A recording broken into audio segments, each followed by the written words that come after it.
El comisario Caiaphas Cain se encuentra en un mundo jungla donde tendrá que resolver un misterio pero terrorífico. Todo esto en el cuento Muerte en el agua, el cual es el último cuento corto del comisario Cain que falta por narrar. Así es, en este canal tengo todos los cuentos cortos del comisario Cain narrados excepto uno, que subí exclusivo en Patreon en diciembre llamado La última noche en el resplandeciente. Y como este es bastante largo, de hecho es una adaptación de un audiodrama, lo voy a narrar en dos partes. La semana siguiente voy a narrar la parte 2. Recuerden que en Patreon tenemos completamente narrados los primeros 3 libros del comisario Cain completos, y semana a semana estamos narrando el cuarto libro del comisario, por primera vez en español. Recuerden que este no ha sido traducido de manera oficial. El link a mi Patreon está en la descripción, y sin mucho más que añadir, comencemos. Los años de Cain como comisario independiente estuvieron entre los más agitados de su carrera conocida. Su renuente participación en la misión de los recobradores para erradicar la amenaza que supondría el Akprasado especial, engendro de la condenación, y el encuentro con los guardianes de un mundo tumba Necrón que le precedió son de sombra conocidos. El siguiente extracto narra otro incidente típico de aquel periodo: Amberley Vale, Ordocinos. Capítulo 1. A menudo he pensado que las guerras son lo que cada uno hace de ellas, y la campaña de Archipiélaga estaba tomando una apariencia muy amable. Por una parte, la peculiar naturaleza de la geografía local significaba que yo podía evitar ser envuelto en demasiados combates.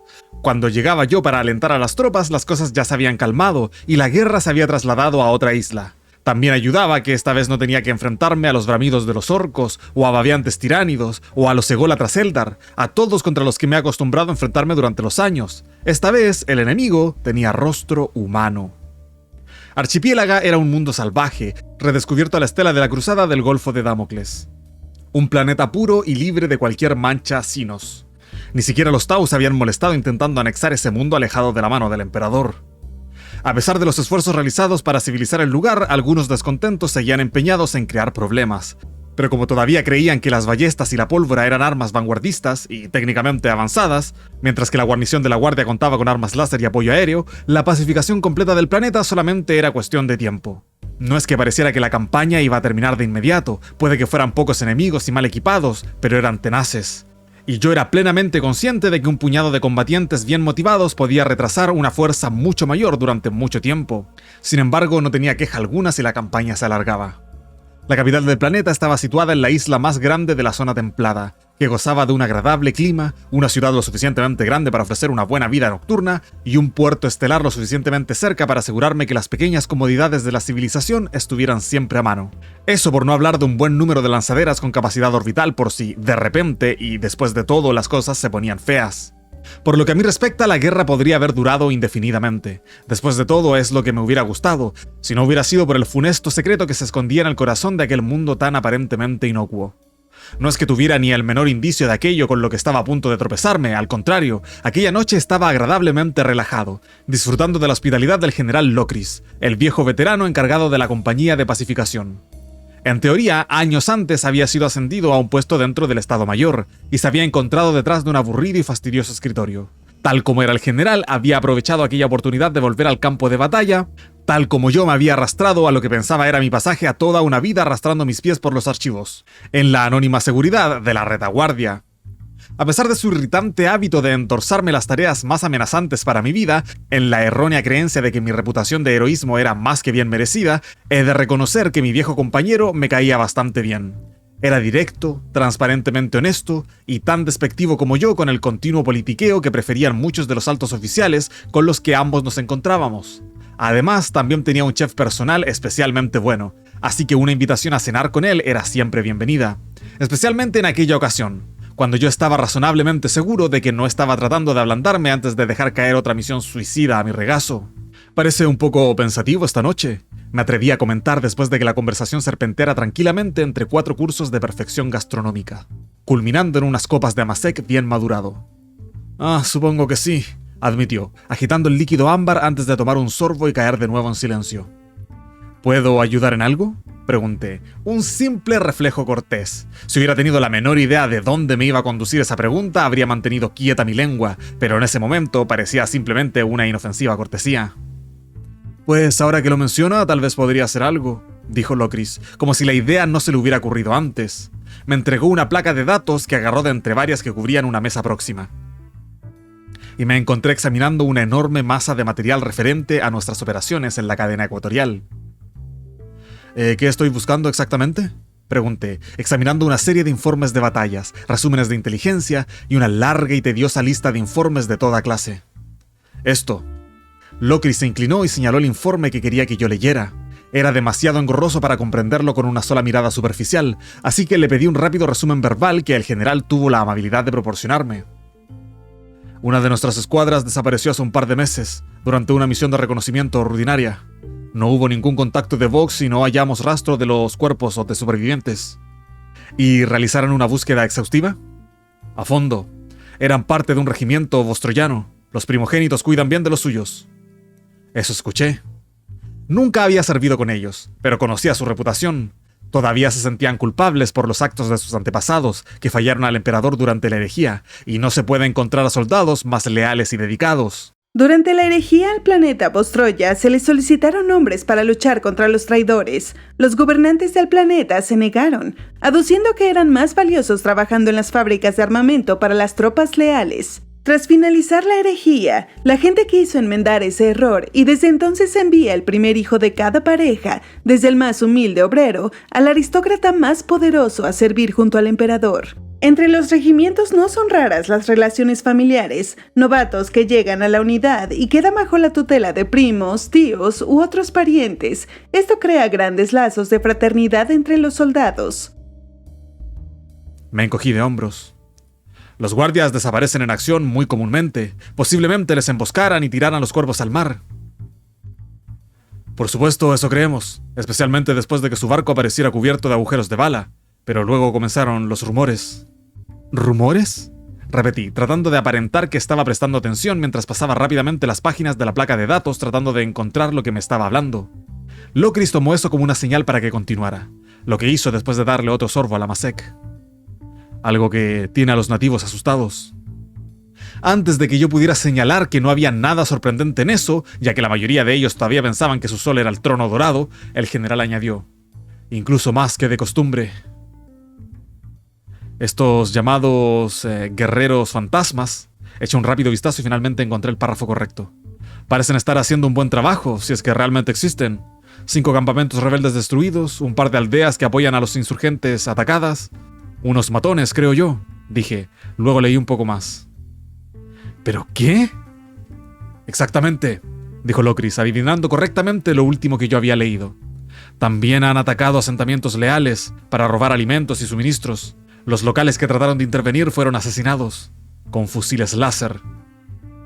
¿Entonces se piensa que sus soldados desaparecidos podrían haberse convertido en bandidos?, concluí por él. Lokris asintió. Esas cosas suelen ocurrir. Ambos sabíamos que el estrés podía hacer cosas muy extrañas en el estado mental de un soldado, y que debido a que los lazos entre compañeros de escuadra eran tan fuertes, era muy posible que un simple caso de fatiga de combate se convirtiera rápidamente en una psicosis de grupo. Una de las razones por las que tenemos comisarios. Se supone que nosotros debemos detectar ese tipo de cosas y pasar el problema a los médicos, apartar a los soldados más afectados, incluso lanzarlos contra el enemigo o dispararles antes de que se conviertan en un peligro para sus compañeros. Todo dependiendo de las circunstancias. Los insurgentes podrían ser los culpables, dije yo. Si ellos emboscaron a la escuadra de guardias, les arrebatarían las armas. Tal vez estén atacando las aldeas leales para que se vuelvan contra nosotros. Lo que deja la pequeña cuestión de los campamentos de insurgentes destruidos, por supuesto. Pero eso podría haber sido un movimiento para confundirnos. Si es que simplemente no es el resultado de luchas internas entre sus pequeños feudos y grupos. Bien sabe el emperador que los herejes parecen odiarse tanto entre ellos como nos odian a nosotros. También es posible. El general sonaba como si ya hubiera considerado esa posibilidad, y que le convenciera tan poco como a mí. Supongo que podría echar un vistazo por ahí, dije. Eres un buen hombre, Caiafás. Haré que Vol te lleve hasta allí. Él te informará durante el camino. Yo no tenía nada particularmente interesante o urgente por lo que detenerme en la capital, y el cambio de escenario sería bienvenido, sobre todo porque las cosas estaban muy calientes en algunas de las islas más duramente disputadas. Solamente era cuestión de tiempo antes de que alguien se le metiera en la cabeza que yo era el hombre apropiado para dirigir una carga suicida en lo más peligroso de la lucha. Vagar por los alrededores de la playa buscando un grupo de soldados perdidos me parecía una opción mucho más cómoda y agradable. Por supuesto, si hubiera sabido lo que me esperaba en el corazón de una de esas islas, habría desenvainado mi espada y gritado ¡por el emperador!, para después cargar contra la posición rebelde más próxima, sin siquiera pensármelo 2 veces. Pero la ignorancia es un escudo casi tan fuerte como la fe en el trono, así que acepté la gratitud del general con un magnánimo movimiento de cabeza y rellené mi copa mientras tenía la oportunidad. Capítulo 2. El largo viaje a la guarnición principal en Terrandi se desarrolló sin incidentes, lo que confirmó la impresión que yo me había formado de un refugio seguro bajo control imperial. Aunque las ventanas del coche del coronel Voll eran blindadas, el finalmente bigotudo vostroyano no perdió tiempo en bajarlas, por lo que claramente no tenía miedo de caer en una emboscada por el camino, o más probablemente pensara que el riesgo de morir era admisible si la alternativa era estar encerrado en un espacio cerrado con Jürgen. Incluso yo, que a lo largo de los años ya me había acostumbrado bastante al aroma de Jürgen, estaba agradecido a la corriente de aire que corría a través del compartimiento de pasajeros. «Es esta zona en cuestión». Voll me entregó un mapa en una placa de datos. Íbamos por la carretera costera, ya habíamos dejado a lo lejos las agujas de la ciudad y nos dirigíamos hacia un promontorio que se distinguía a lo lejos. Si estrechaba lo suficiente los ojos contra el resplandor de las brillantes olas, podía distinguir un muelle y un grupo de unidades habitacionales prefabricadas, habituales en los puestos de guardia avanzados a través de toda la galaxia. «Los iconos rojos indican avistamientos confirmados», dijo Voll. «Están bastante dispersos». «¿Y el resto?», pregunté. «Los azules son probables no confirmados. Normalmente nuestros analistas reducen la ubicación más probable de su base a un área relativamente pequeña. Es aquel terreno». «Es una zona muy amplia», contesté. Los iconos se extendían por una docena de islas e islotes separados por estrechos canales y amplias extensiones de agua azul. «Deben estar moviéndose en barco», dije, «lo que significa que podrían salir de cualquier lugar». «Tal vez necesitemos uno nosotros, señor», dijo Jürgen. «Lo he arreglado para que uno de nuestras patrulleras quede a su disposición», dijo Voll, para el visible alivio de Jürgen. «Mi ayudante y las aeronaves no forman una combinación feliz, y era mejor mantenerles separados siempre que fuera posible». «Pero confío que eso sea satisfactorio», dijo el vostroyano. «Perfecto». En el instante en que nos acercábamos a la alambrada, los soldados por el interior corrían por el recinto, llevando cajas de munición, raciones y equipos médicos hacia el muelle que había visto desde la carretera. Un grupo de edificios me impedía ver la embarcación que allí había anclada, pero al menos parecía que íbamos a estar bien de suministros una vez embarcásemos. Era evidente que los miembros de la seguridad del puerto conocían bien el coche del coronel y lo dejaron pasar con un mínimo de retraso. Unos minutos más tarde llegamos al muelle, hasta el barco que sería nuestro transporte y protección durante el viaje. Ni Jürgen ni yo estábamos familiarizados con las embarcaciones. Lo más parecido que había en la colmena en la que crecí eran toscas balsas que los contrabandistas más valientes usaban de vez en cuando para cruzar las corrientes de los sumideros más anchos. Y un barco no tendría ningún uso en Valhalla. El agua del planeta natal de mi ayudante solamente existía de forma natural en su estado sólido. Sin embargo, la patrullera parecía tranquilizadora y sólida, como un quimera. Aunque 3 veces más grande, sus costados estaban blindados, al igual que el puente de mando, que se mantenía orgulloso sobre la cubierta, y tenía volters pesados a proa y a popa, desde donde podían dirigirlos a cualquier dirección por la que apareciera una amenaza. «Este no será el mismo tipo de barco en el que iban los soldados desaparecidos, ¿verdad?», pregunté, consciente de que aparentemente habían encontrado su barco a la deriva en medio del mar. Si fueran del mismo tipo, los rebeldes tendrían en sus manos algo mucho más letal que un puñado de fusiles láser robados. Voll negó con la cabeza mientras salíamos del coche. El aroma a sal, prometium y pescado podrido desplazaba el olor más terroso de Jürgen. «Por supuesto que no. Este es uno de nuestros patrulleros costeros. El pelotón de Bram estaba en uno de esos». Señaló hacia una barca mucho más pequeña, desarmada y apenas lo suficientemente grande para sentar en ella a una docena de hombres, balanceándose al final de su línea de amarre, al final del muelle. De nuevo me encontré pensando en las balsas de la subcolmena, pero pese a todas las semejanzas, este bote no parecía ser un accidente a punto de suceder. Son de poco calado para que puedan atravesar los canales más estrechos de la isla. También son de fondo plano, intervino alguien. Eché un vistazo hacia arriba a la cubierta blindada del patrullero y me encontré con los ojos de un oficial vostroyano más joven. «Nos permite llegar a la playa más rápido durante los asaltos anfibios», dijo el joven oficial. «Le voy a tomar la palabra», contesté. Su uniforme era del habitual rojo chillón, el favorito de los regimientos vostroyanos, que destacaba extrañamente contra el sobrio gris del barco sobre el que se encontraba. Su bigote había sido encerado hasta convertirse en una especie de estúpido tatuaje bronceado. El joven oficial hizo un amago de saludo, que el coronel y yo devolvimos, mientras que Jürgen se desvanecía, al menos tanto como le era posible a un hombre cuya presencia siempre era bastante evidente, aun cuando no estaba a la vista. «Comisario, este es el teniente Dunn, capitán del 109», me presentó Bowl. Me di cuenta del numeral de identificación que lucía el barco en el costado de la popa. «¿Debo llamarle capitán o teniente?», pregunté. Dunn sonrió, sin duda acostumbrado a la pregunta. «Lo que usted prefiera, pero la tripulación acostumbra a llamarme patrón. Así se ahorran confundir el rango con el trabajo». «Entonces, patrón será». Salté desde el muelle y caí sobre la cubierta con ligero ruido de mis botas. La sensación de movimiento bajo mis pies mientras recuperaba el equilibrio fue un poco desconcertante, pero yo ya había experimentado antes cosas mucho peores. Pude ignorarlo después de un tiempo. Ahora que estábamos al mismo nivel, Dunn resultó ser un poco más bajo que yo, aunque su robusta constitución posiblemente le diera la ventaja en peso. La piel de su rostro estaba enrojecida por años de exposición a los elementos, pero todavía le quedaba un largo camino por recorrer antes de que hiciera juego con el carmesí de su chaquetón. «Bienvenido a bordo», dijo Dunn, extendiendo una mano que yo sacudí con el apropiado grado de formalidad, justo antes de moverme hábilmente hacia un lado para esquivar el impacto de la bolsa de mi equipaje, que golpeó en la cubierta a menos de lo ancho de un pelo de donde yo había estado. «Perdón, señor», dijo Jürgen. «Querría asegurarme de que no cayera por la borda». Un momento después se unió a nosotros, amortiguando el impacto de su aterrizaje, flexionando las rodillas y pisando con fuerza la bolsa de mis efectos personales. Traté de no preguntarme qué había sido un débil sonido, un leve crujido, esperando que no fuera una botella del mejor Amasec de Locris. Le presenté al patrón. Dunn le devolvió un saludo con prontitud, pero, sin que me sorprendiera en lo más mínimo, no le ofreció la mano. «Si me indica los camarotes del comisario, llevaré hasta allí su equipaje», dijo Jürgen. «Me temo que tendrá que descansar con el resto de nosotros», contestó el patrón. «No estamos preparados para llevar pasajeros». «Ah, por supuesto», contesté. El patrullero estaba claramente destinado a ser poco más que una plataforma de armas flotante, con las concesiones mínimas para la comodidad de la tripulación. Parecía que dormían en hamacas debajo de la cubierta en los 2 tercios delanteros del barco. El resto estaba ocupado por el motor y los tanques de combustible. Estos eran lo suficientemente grandes para mantener al 109 durante una patrulla bastante larga, aunque llevaban cierto número de barriles de promitium amarrados sobre la cubierta para casos de emergencias.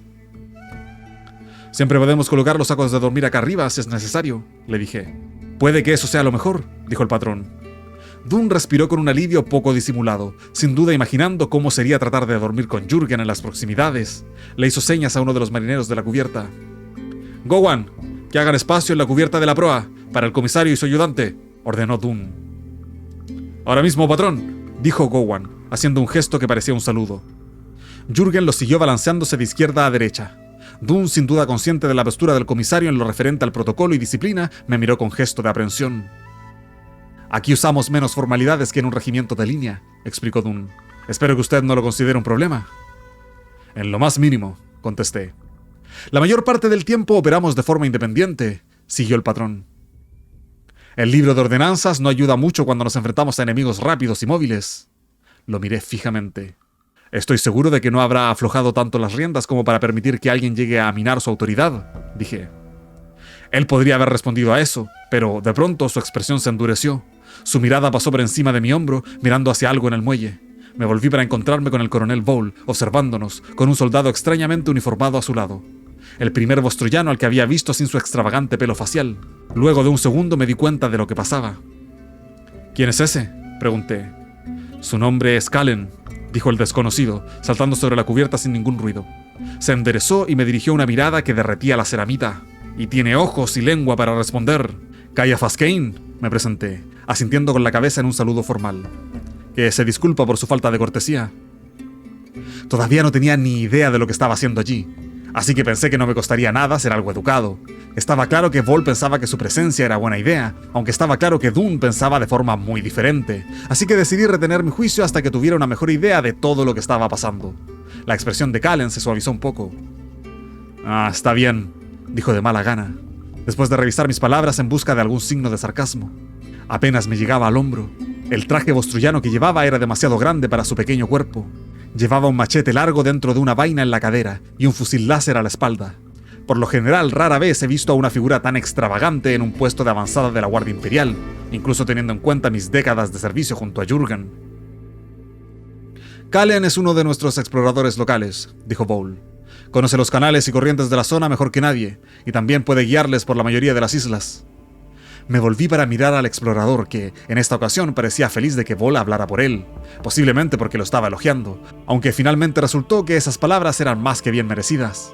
Entonces tenemos suerte en tenerlo con nosotros, le contesté, ganándome una renuente y rápidamente reprimida sonrisa.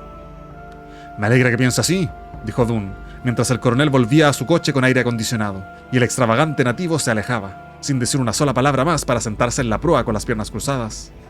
Asumo que usted no se fía de él, le dije, una vez que estuve seguro de que el guía no podía oírnos. Es un indígena, uno de esos nativos de este mundo, contestó Dunn. El coronel parece confiar en él, le dije. Lamentable, pero cierto, contestó el capitán del barco. ¿Era el guía de la patrulla que desapareció?, pregunté.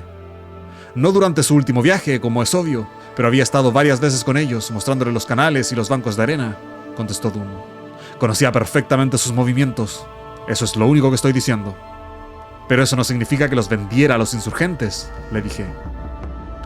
Tampoco significa que no lo hiciera, dijo él. Muchos indígenas están de nuestro lado, pero primero son los archipiélagos, por mucho que en estos días oren al emperador. Me miró de soslayo, como si esperase que yo le lanzara una pequeña homilía sobre cómo todos éramos siervos del emperador, por tanto mereciéramos igual su protección. Pero yo soy un comisario, no un capellán. Además, ya había aprendido hace mucho tiempo a confiar en mi propia paranoia, así que difícilmente podía reprocharle la suya. Este es su barco, le dije. Si realmente no lo quiere aquí, simplemente puede anular la orden del coronel. No es que tuviera la menor intención de hacerlo, por supuesto. Yo estaba seguro de haber interpretado lo suficientemente bien el carácter del capitán como para saber que no lo haría. El deber lo es todo para un primogénito. Lo vi luchar con el inesperado dilema durante un momento antes de negar con la cabeza, tal y como yo esperaba. Tardaremos menos con su ayuda, admitió, lanzando después una mirada de sospecha en dirección a la espalda del guía. Se volvió hacia el puente de mando. «No se va a marear, ¿verdad, comisario?», dijo.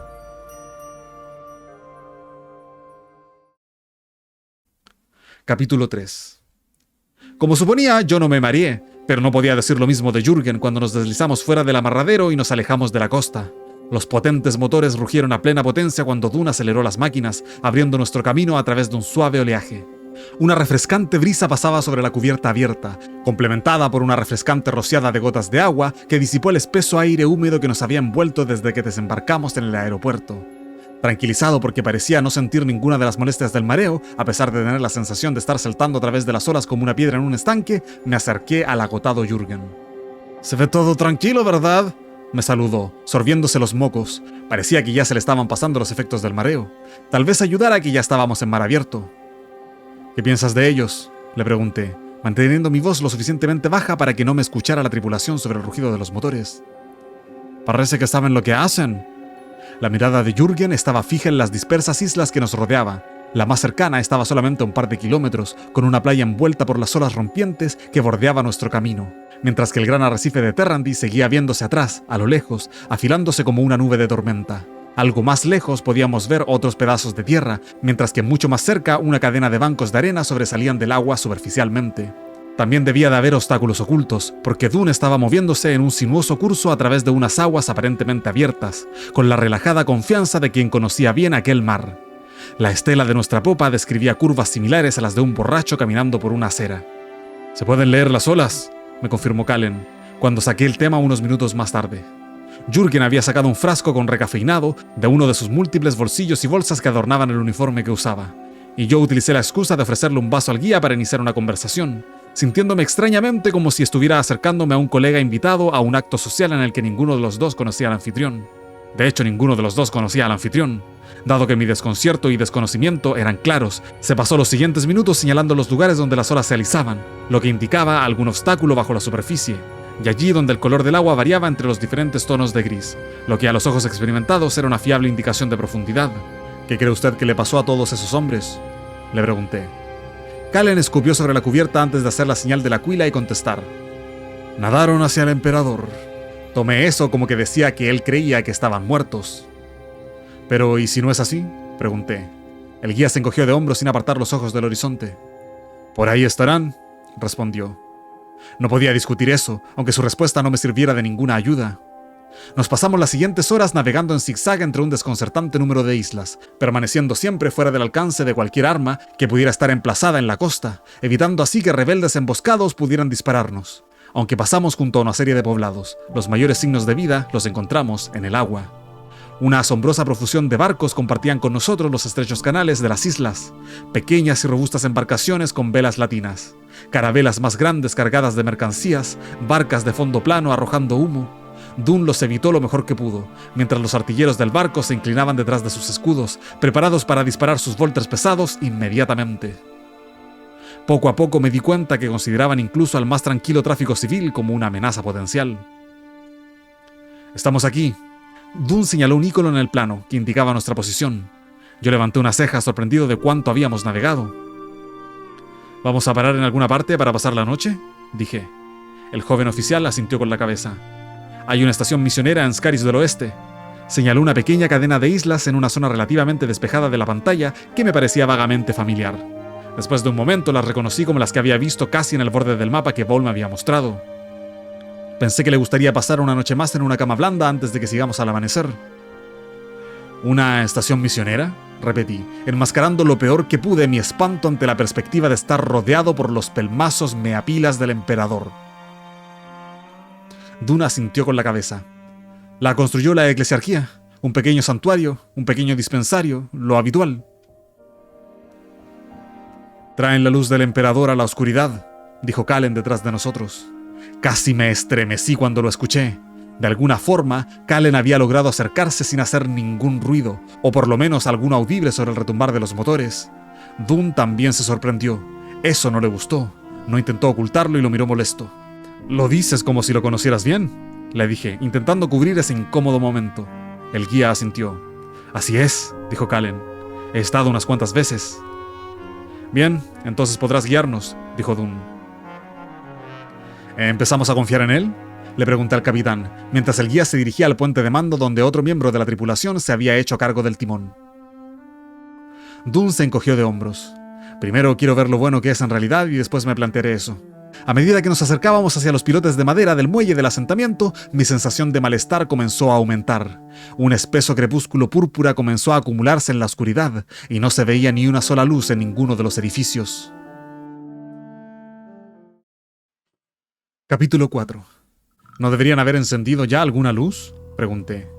Dune asintió con la cabeza. Su mano se deslizó inconscientemente hacia la pistola que llevaba al cinto. «Vayamos hacia la línea de amarre», ordenó. El PV-109 se dirigió hacia el muelle indefenso, chocando contra él. El impacto sacudió mis piernas. «Jeopardy, conmigo», ordenó Dune. Varios tripulantes trotaron hacia él, con las armas preparadas, mientras que los que manejaban los volters pesados movían sus armas para apuntarlas hacia la orilla. «Pónganse de movimiento en cuanto desembarquemos y cúbranos desde la bahía». «¿No debería quedarse en el barco? ¿Usted es el responsable?», pregunté. «También soy el responsable de mis hombres. Gowan puede manejar el barco. ¿Quiere venir con nosotros?», dijo el capitán del patrullero. Esa era la malévola pregunta que me había estado esperando desde que se hizo evidente que algo andaba mal. Teniendo en cuenta mi inmerecida reputación, no podía permitirme el lujo de quedarme en el barco, protegido por una o dos placas de blindaje. Por eso mis esperanzas de quedar a salvo se hundieron en el olvido. Aunque una vez que el barco se alejara de la costa, se convertiría en un blanco fácil. Cierto es que se suponía que los insurgentes no tenían nada que fuera capaz de siquiera abollarla. Pero si el propósito de todo esto era atraer al patrullero a una trampa, estaban obligados a remediar esa deficiencia de alguna forma. «No me lo perdería por nada». Aflojé mi espada sierra dentro de su vaina y saqué mi pistola. Un olor familiar me asaltó las fosas nasales, asegurándome que Jürgen ya estaba en su posición habitual detrás de mí. Cuando me volví, lo encontré comprobando su rifle láser tan casualmente como podría estar entregándome otra taza de tana. «¿Todo preparado, señor?», dijo Jürgen. Como siempre, mi confianza aumentó al saber que la única persona de la galaxia en la que yo sabía que podía confiar estaría guardándome la espalda. «Yo también voy». Calen saltó sobre los ásperos tablones del embarcadero antes de que Dune pudiera poner alguna objeción. El capitán apretó su mandíbula, pero lo dejó ir. Simplemente ordenó a sus hombres que lo siguieran antes de saltar él sobre la cubierta. No les disparó nadie, así que yo también salté hacia el embarcadero y me agaché en la penumbra buscando entre las unidades habitacionales dispersas por la costa algún signo de movimiento. Al cabo de un momento mi nariz me avisó que Jürgen me había seguido, y el suave sonido del seguro de su arma al retirarse me avisó que la situación le gustaba tan poco como a mí. «Compruebe el Vox», La voz de Dune se superpuso sobre su propio eco en mi intercomunicador personal. Yo asentí. «Comprobado», dije. Un coro de murmullos repitió las mismas palabras. Mi propia voz se sumó a la ola de respuestas que corría por la playa. Solamente Calen parecía no estar equipado con un comunicador individual, lo que no me sorprendía, ya que se suponía que estaban reservados para los guardias en servicio activo, aunque supongo que lo mismo se podría decir del fusil láser que llevaba en sus manos, moviéndolo como si estuviera perfectamente acostumbrado a su uso. Dune comenzó a moverse a lo largo del embarcadero, ideal para mi gusto, así que me quedé detrás, donde sería un objetivo de baja prioridad si es que había alguna emboscada preparada. Después de unos momentos de ansiedad, llegamos a tierra firme y miramos a nuestro alrededor, hacia los oscuros edificios que seguían sin mostrar signo alguno de vida. Dune dividió sus hombres en parejas para explorar. Los hombres se fundieron entre la noche, con una gratificante eficiencia. Parecía que después de todo, el oficial no había aflojado tanto la disciplina y el entrenamiento como podía parecer a primera vista. Dune estaba a punto de marcharse con el único primogénito restante. Nos miró a Jürgen y a mí, y vaciló. Yo asentí antes de que él hiciera la pregunta obvia. «No se preocupe, estaremos bien. Ya hemos hecho antes este tipo de cosas», le dije. Fue un alivio que nos dejaran movernos solos. Nuestros años de campaña juntos nos habían dejado tan acostumbrados a depender el uno del otro en momentos de tensión que ambos aprendimos a confiar solamente en nosotros. Y esto funcionaba bien cuando había a nuestro alrededor un grupo mayor que nos distrajera. Eso por no mencionar que, al dejarnos solos, me sería mucho más fácil mantenerme apartado de cualquier problema que pudiera estallar en las inmediaciones. Algo mucho mejor a tener que cargar directamente contra el incidente mientras las armas abrían fuego. «Me parece bien», dijo Calen, mientras Dune se alejaba en dirección al dispensario, manteniéndose oculto entre las sombras mientras avanzaba. «Vamos por aquí». Podría haber ignorado esa sugerencia, por supuesto, ya que el haber recibido la gracia del emperador lo ponía tanto bajo mi jurisdicción como cualquier otro soldado formalmente alistado, pero de todas formas decidí seguirlo. Él ya había estado antes aquí, eso lo sabía. Podría detectar cualquier indicio o cualquier cosa fuera de lugar, lo que podría marcar la diferencia entre evitar una emboscada o caminar directamente hacia ella. «¿Hacia dónde?», le pregunté. Me mantuve detrás de él mientras avanzábamos cautelosamente entre dos edificios, manteniéndonos instintivamente en el lateral de uno de ellos, donde las sombras eran más profundas. Jürgen nos siguió, su presencia era evidente. No necesitaba mirar hacia atrás para comprobarlo. «Hacia la capilla», dijo el guía. La mano que sostenía el cañón de su fusil láser se alejó un momento para rozar el acuila de hojalata barata que llevaba fijada al abrigo. Mi corazón se hundió junto a la buena opinión que había comenzado a formarme del explorador. A pesar de las claras evidencias de nuestro alrededor de que algo iba mal, parecía que lo único que lo preocupaba era llegar tarde a las oraciones de la tarde. «Sector rojo, limpio», informó uno de los tripulantes del barco. «Parece que nadie ha estado aquí desde hace días». «¿Está todo ordenado?», pregunté. «¿Qué quiere decir, señor?», preguntó el marinero. «Lo que quiero saber es si parece si fueron interrumpidos en medio de una comida, o les dio tiempo para lavar y colocar la vajilla», le dije. «Ah, pues está todo ordenado, todo en su lugar, señor», contestó el marinero. «Bien, eso significa que no tenían intención de ir a ninguna parte», señalé. «El dispensario también está vacío, no hay ningún enfermo», dijo Dune. Las palmas de mis manos comenzaron a picarme, algo que solía suceder cuando mi subconsciente empezaba a preocuparse por algo antes de que mi mente tuviera oportunidad de asumir esa sensación. Si tenía alguna esperanza de que los misioneros y su personal estuvieran a punto de aparecer felicitándome por una oración silenciosa y tranquila, se evaporó en ese mismo instante. ¿Y qué posibilidades hay de que pase eso? Este es el único dispensario que hay en un centenar de kilómetros alrededor. Debería estar lleno, dije. Me volví hacia Calen, que debería estar preguntándose si yo me había vuelto loco, pues solamente oía el final de mis conversaciones. «¿Cuánto personal hay normalmente en el dispensario?», pregunté al explorador. «2, 3, más si ha pasado algo malo». «Revisen los registros de pacientes», ordené por el Vox. «Afirmativo, señor», contestó uno de los tripulantes. «Señor». Jürgen había dejado de moverse y me volvió para que volviera a una sección de la pared junto a la que había pasado mientras toda mi atención estaba en el tráfico de Vox. Mi ayudante me señaló una pequeña muesca en la pared, a 1,5 metros por encima de su cabeza. «El impacto de un proyectil láser, disparado recientemente», dijo Jürgen. «Demasiado alto para darle a alguien», argumentó el guía. «Tal vez no estaba destinado a hacerlo», le dije. Miré hacia atrás, en la dirección en la que se habría disparado el arma. Había una amplia zona abierta entre nosotros y la capilla, que habría sido indistinguible desde cualquiera de los otros edificios normalizados. Si no hubiera sido por el icono de él en terra que había en la puerta. Con un ligero estremecimiento premonitorio me di cuenta de que había sido dañada. Barro o alguna sustancia aún menos sana se amontonaba sobre él, con evidente intención blasfema. «Fue un disparo de advertencia», dijo Cullen. «¿Advertencia a quién?», pregunté. «A quien estuviera aquí». «Bueno, ¿y dónde están ahora?», lo cual era una pregunta bastante lógica. «En la capilla», dijo de nuevo Cullen, marchando decididamente hacia ella, con su horrorizada mirada fija en el profano ícono sobre la puerta. «El emperador protege», afirmó el explorador. «Tienes toda la razón», le contesté. ¿Hacia dónde huirían los desorganizados y atemorizados eclesiarcas si pasaba algo? El santuario era tierra consagrada, confiarían en ella para que los protegiera de cualquier daño. Una dudosa decisión si me preguntan a mí. Yo siempre he creído que el emperador apenas tiene suficientes manos para evitar que toda la galaxia se deslice hacia el infierno, por lo que yo he tenido que cuidar de mi pellejo por mí mismo. Lo que probablemente explica el hecho de por qué yo ahora estoy dictando mis memorias mientras que todas esas innumerables pobres almas se amontonan en los cementerios. «El registro muestra que había 3 pacientes», habló Doom por el Vox. «2 casos de fiebre y un cultivador de algas que casi se corta una pierna con su herramienta de trabajo. ¿Dónde pueden estar?». «Dirijámonos todos a la capilla», emití por el canal abierto. No necesitaba el cosquilleo en las palmas de mis manos para indicarme que fuera lo que fuera que estuviéramos a punto de encontrar, me sentiría mucho mejor enfrentándome a ello con tanto apoyo como pudiera conseguir.